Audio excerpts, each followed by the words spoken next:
He's had 3 successful lawn care companies. He's talking about going from mowing to weed control and fertilizer. He's also got this really wicked conference coming up in November in Alabama called Lawn Care Life. We're really proud to be a sponsor. We have, pick one of these up. Talks about the conference. I'll be there, Molly will be there, Jason will be there, Alan the Lawn Care Nut will be there, a bunch of YouTube people. It'll be super educational. So Jason, why don't you get me started and tell us how you went from mowing into weed control and fertilizer? We were talking earlier, should you call it weed control and fertilization, weed control? I can't remember what I told you. I think I call it fertilization weed control, but I don't know. It's the same thing. I don't think it's the right way to do it. First off, I want to, Jobber is really been great to me and great to work with, so I want to thank them for this opportunity. And when you're around lawn care people, at least in the South, if you meet lawn care guy at the gas station, what do? They walk around, they complain about how hot it is. I can't believe how hot it is. And then they complain about not being able to get good employees. I can't find no good help. And that's bad grammar, but that's what he said. Can't find no good help. Man, it sure is hot out here. And that's all they talk about. And so when I'm around these jobber people, they're all so happy and positive. It's a great change from what I'm normally seeing with the local lawn care guys. So I'm excited to, be working with them. I do have a few notes written on a piece of paper in case I lose my train of thought. But let me start. I share a story with you.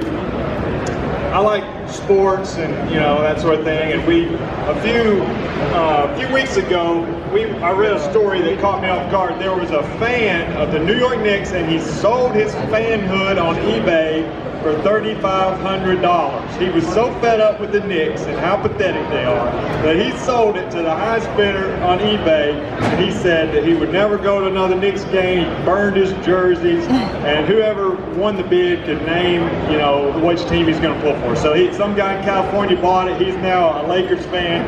Got $3,500. The reason I say that is because for these lawn care guys, when I start talking about weed control and fertilization, and that's how I say it, weed control and fertilization, they get so worked up about having to sell their lawnmowers, and they get so nervous that I'm going to tell them, you got to sell your lawnmowers and start doing weed control. And I'm not, so what I'm saying is, just like I'm not going to ask you to sell your fan hood, okay, I'm an Alabama fan, I'm not going to sell my Alabama fan hood, especially not no $3,500, but, people are so attached to their mowing business because that's their bread and butter. That's what they do to make a living, and they're not going to give that up. So I'm not going to tell you to give it up. You can do both if you want to. If you decide to give it up later, that's up to you. All right, so let me tell you how it worked for me. I started mowing lawns about 11 years ago. Okay, I was living in Montgomery, Alabama. I decided I want to have a business, so I started mowing lawns. I didn't have any business experience, not much lawn mowing experience, but I do like you guys do. I read on the internet. I don't think I watch YouTube. Maybe YouTube existed back then. But anyway, I'd start and have my business, and 5 years into the business, I sold it. I had somebody approach me about buying my business, and so I said, okay, yeah, you can have it. So I sold the business. I kept a small portion of it, had this non-compete agreement and that sort of thing. So I kept a little bit of the business and did that for another couple of years. And then we decided to relocate to a new city, so I sold the second business, and then I moved. And when I moved, I had a connection with a guy who had been doing weed control and fertilization, and he had gotten out of it. And I talked to him. He had like 30 years experience. And I said, hey, I'm thinking about, starting another lawn business. I'm going to cut grass, I'm going to mow, but I'm thinking about also kind of getting into the weed control. And he said, I'll help you. He's been doing it forever and that sort of thing. So that was really key to have somebody willing to help me.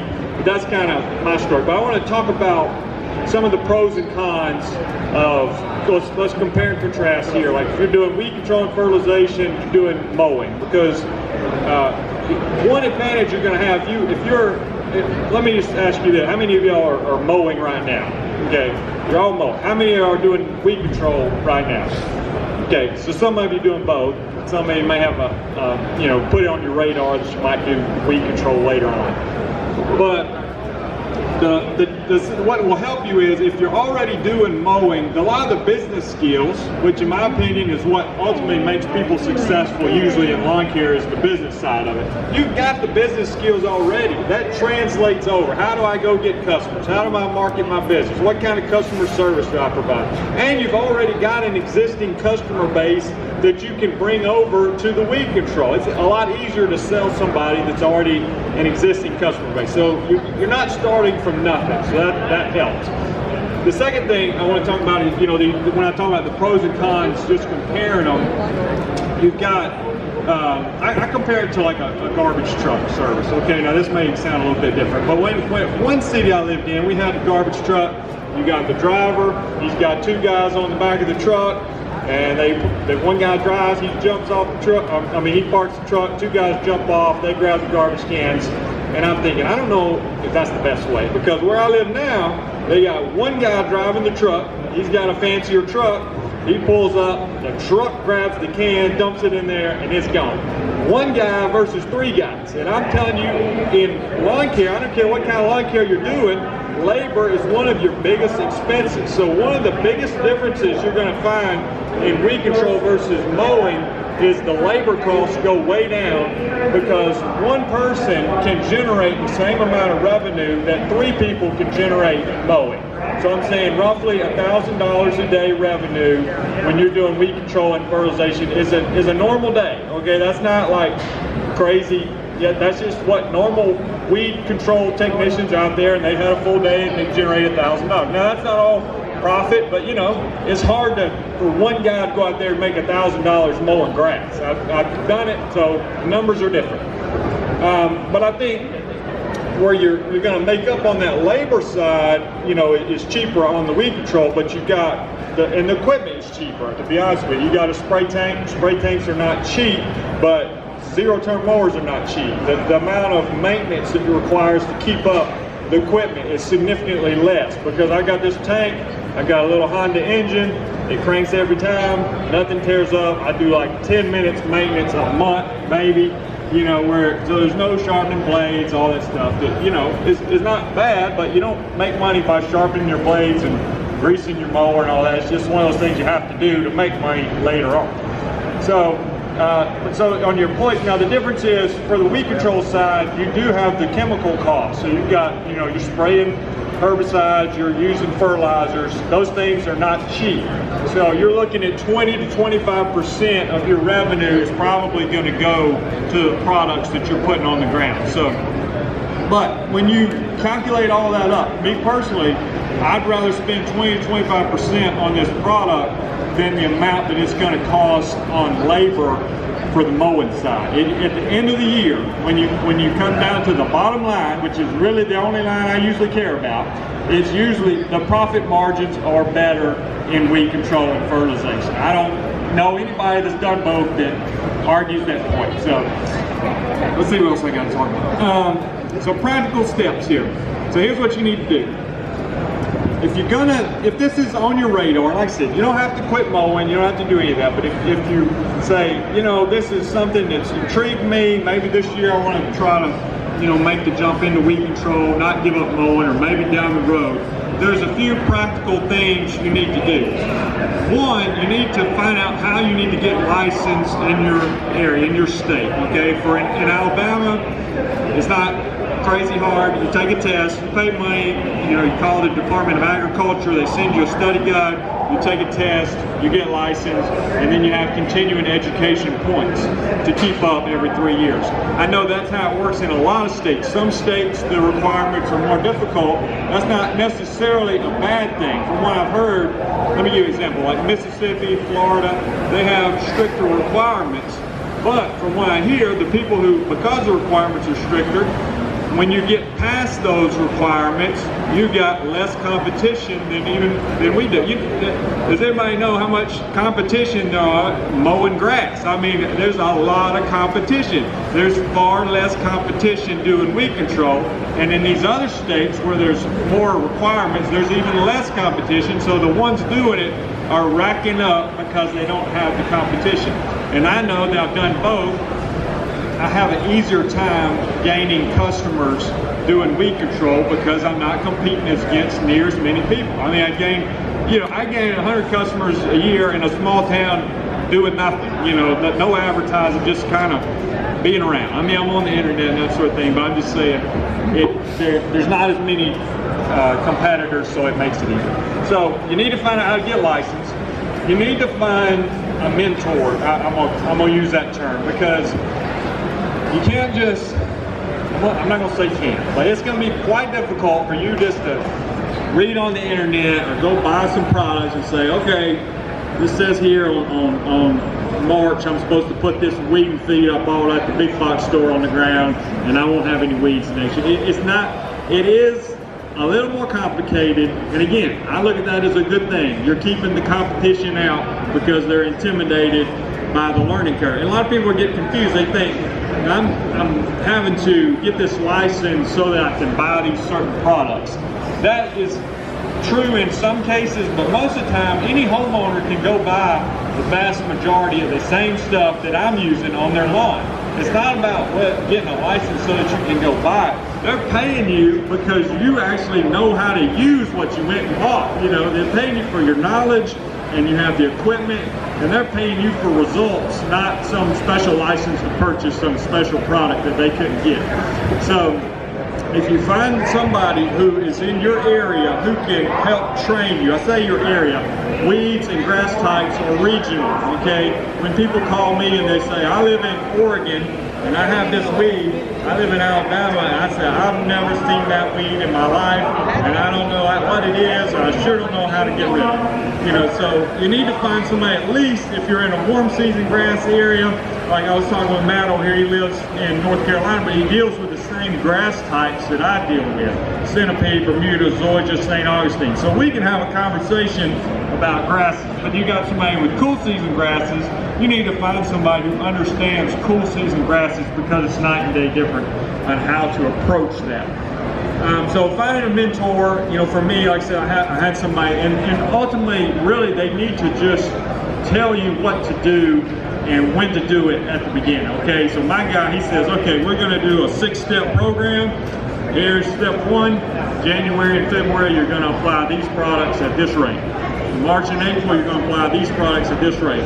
May, you're gonna put out this fertilizer at this rate. I don't understand what I'm doing. I mean, I got my license, I'm reading all these foreign names that I can't half pronounce, but I just needed somebody to tell me what to do, and eventually it starts making sense why I'm putting down, what I'm putting down at this given time. And then what happens is you think, I can't learn all these different weeds, there's so many weeds, it's just too intimidating. Well, if you spray the whole yard and you see all these weeds died except for this one weed, I keep seeing this same weed in everybody's yard. Well, what happens? You're going to learn the name of that weed, and you're going to figure out what it's called, and you're going to know what you got to do to get rid of that weed. And so that's how it works. If I see, I've got 20 weeds in my mind that I have seen thousands of times over and over and over. I can spot nutsedge all the way across that room. I mean, because I've seen it forever, and I know how to, I can attempt to get rid of it. It's hard to get rid of, to be honest with you. So find a mentor,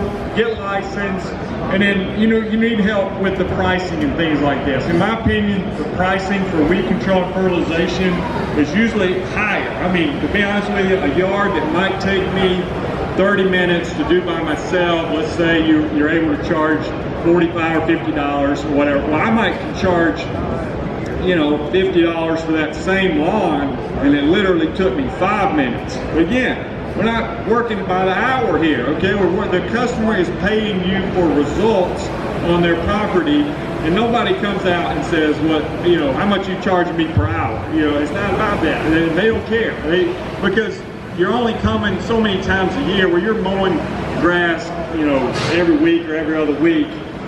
Sometimes the money comes in, but if you're only doing 6, 7, 8 applications a year, people don't get as worked up over what the cost is.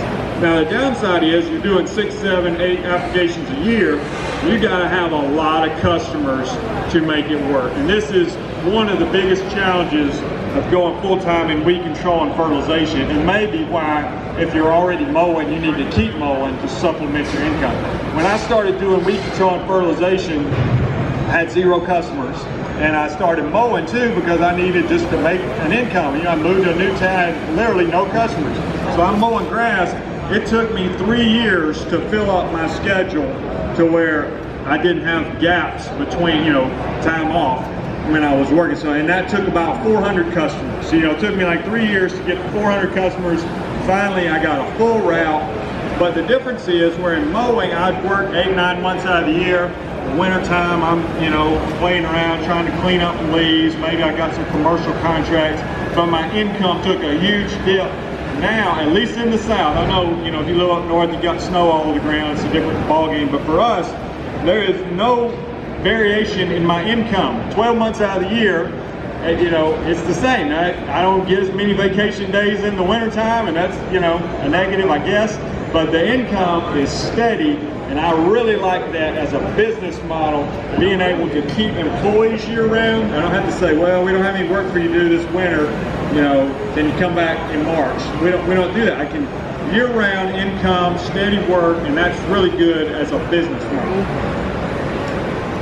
Let's see. All right, I want to, the last thing I'll talk about is your, couple things. One, your equipment. If you're going to start off and you think, well, this is, I want to just dabble in it. To me, it is a little bit hard just to kind of dabble in it, because you got to get licensed, you got to do continuing education. If you say, well, I'm going to go get 30 customers, well, if you're doing 30 customers 6 times a year, it's not much money. So it's a lot of knowledge and stuff you're trying to gain, and you're really not going to make that much money. So to me, it's like, maybe have the goal, I'm going to get started, maybe I only get 30 customers this year, but ultimately, if I was going to continue mowing, my goal would be to establish a full-time weed control truck and a full-time mowing truck. Now, it may take you several years to get there, but to me, it just doesn't make sense to run out there and say, I'm just going to do a few yards on the side. It's not enough money in it, just to be honest with you. So you got to get equipment. So if you want to get started, you can actually start just with a full granular program. You can have a push spreader and do granular pre-emergence, granular fertilizer, and have a backpack sprayer doing your weed control. That's not an ideal setup, but it is a way to get started. You know, for me, I've got a tank sprayer, so I'm doing blanket applications with liquid pre-emergence on the lawn and things like that. You're able to mix different products to get your desired result, and then using ride-on sprayers to actually make the fertilizer spreader a lot more enjoyable. Just to be honest with you, I like riding instead of pushing, but you know, it's more profitable too. I'm going to share one story in closing. I had a friend call me, so I do the YouTube thing, and so a guy called me, and he's, I'm going to say late 40s, this was about 3 years ago, and he called me up and said, I've lost my job. He'd had a job for like 20 years.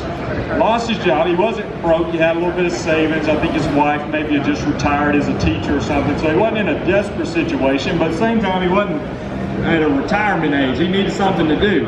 And he wanted to get into weed control and fertilization. He wasn't looking to mow lawns. So he called and said, hey, why don't you come down and ride with me? He lived in Alabama as well. I said, come down and spend a day with me. Roll Tide. Let's talk about it and see, you know, how it goes. And let's just talk about pricing, if this is going to be a fit for you. So he comes down and we spend the day together. And after the day was over, I thought, this is a really nice man, okay? But he's, you know, lawn care, don't be offended by this, but a lot of ways it's kind of a young man's game. You know, a lot of 20-somethings out there doing, you know, it wears on your body. And so he was, you know, in his late 40s. I thought, not that he can't do it. I mean, obviously he could do it. But he just, when I left for the day, I thought, he's really nice, but I'm not sure he's got that drive that's going to go out there and start a business from scratch, you know. Well, 3 years later, fast forward, I was totally wrong on him. He's in small town Alabama, okay, and not a lot of people there. And he told me this year, he said, I'm actually not taking any more customers, because he ended up getting another full-time job. He had like 300 customers in a few years, and got his second truck going. He got his son involved, and his business just blew up because he had very little competition. He said his one big competitor sold out to another company, and he just wasn't even trying, and the customers were rolling in, and it literally changed his career. I mean, he got another job, but the income he was making off of this business was remarkable. And he calls me and thanks me. And I didn't do, you know, all he did was come ride with me for a day. I said, here, you know, look, I'm gonna pull the trigger and water's gonna come out on the yard, and this is how we do it, you know. And so it wasn't anything I did, but I'm telling you that because of the potential that the business has and how this guy was able, with no lawn care experience,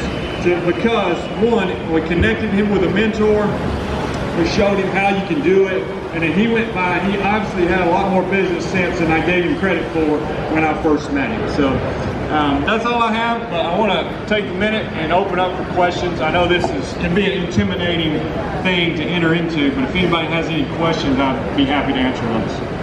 Yeah, yes, if you're worried about the side effects. Obviously, you know, you want to, the label is the law. That's kind of the standard there. So any chemical is going to have, just even if you're using household cleaners, I mean, it's going to have caution statements on it.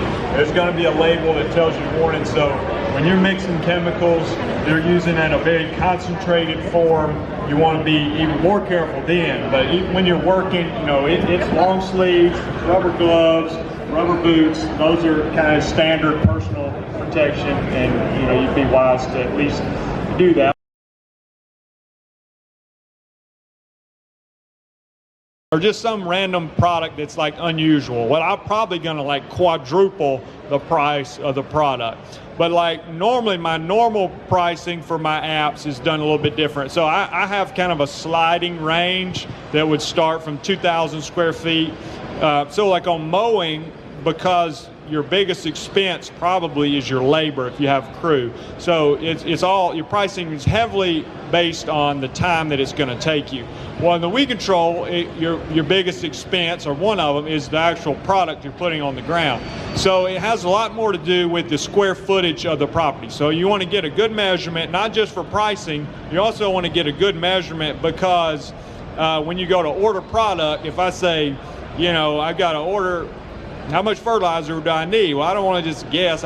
Looks like last year I used this many pallets, this year I'm going to order this many. Well, if I know the square footage of all my properties and I've got it entered into a software, then I can generate, you know, a number of what total square foot I've got, and then I can know what rate of fertilizer I'm putting out. I can get really close on how much fertilizer I need to order. But on your pricing, so I've got a sliding scale based on the square feet. So it might start at 2,000 square foot, which is like basically a garden home. You know, let's say it's $16 per thousand. So you're looking, I mean, and you can charge more than that. I mean, that some people say that's not enough for a minimum. But as you go up, you know, the scale goes down. So I might, at 30,000 square feet, which is a big lawn, you know, you can go down to $5 or $6 per thousand, depending on the situation. I mean, that might not be profitable for everybody and what chemicals you're applying and what they need, but it's a sliding scale. And I know other people do it different. They'll have like they'll say, okay, we charge $50 for everything, you know, under this certain size, and then for every 1,000 square feet above that, we're going to add $5 or something. You know, so there's different ways to do it. Any other questions?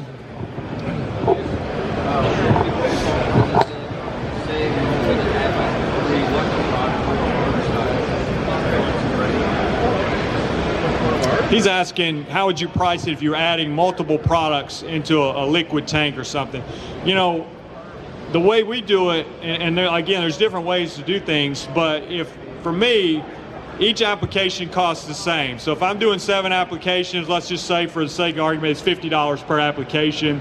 Well, when I'm putting out a slow release granular fertilizer, I'm not making that much off of that one. On another application, it might be, you know, a liquid pre-emergent that's fairly cheap.